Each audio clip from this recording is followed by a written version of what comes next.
আসসালামু আলাইকুম, আমি মায়া। কাছে দূরে যে ভিডিওটা দেখছেন সবাইকে আসসালামু আলাইকুম, good morning, welcome back to my channel. সবাইকে ধন্যবাদ। আর আমি সকালবেলা শুরু করছি একটা ছোট্ট একটা ব্লগ নিয়ে।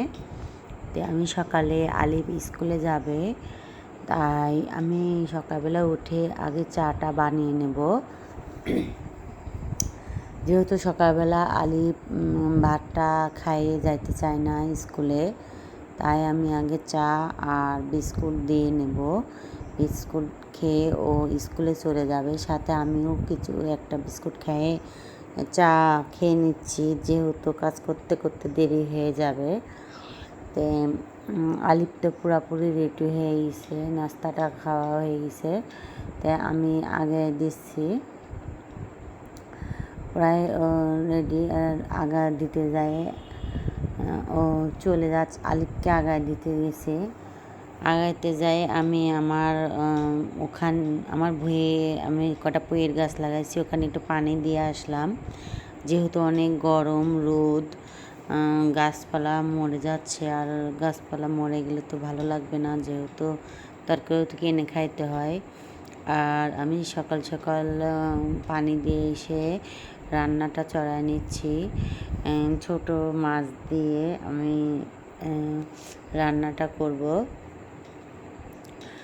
ছোটো মাছটা তরকারিটা হওয়ার পরে আমি করলাটা ভাজি করে নেব। আর আলিফ যেহেতু ছোটো মাছ খায় না, আমি একটা ডিম ভেজে নেব।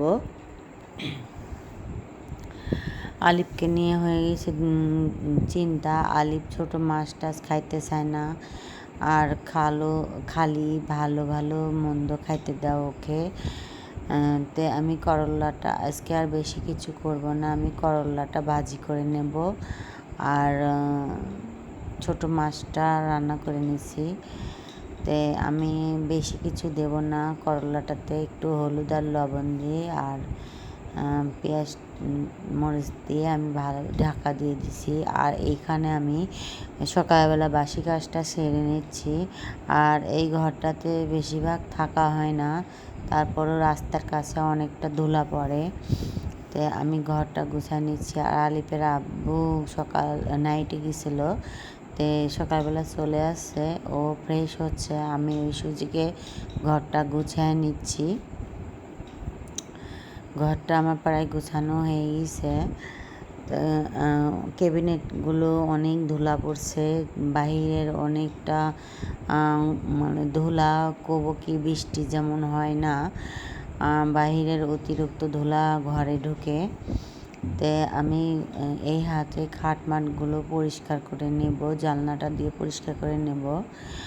আর পরিষ্কার থাকা ভালো, পরিষ্কার শরীরের জন্য উপকার।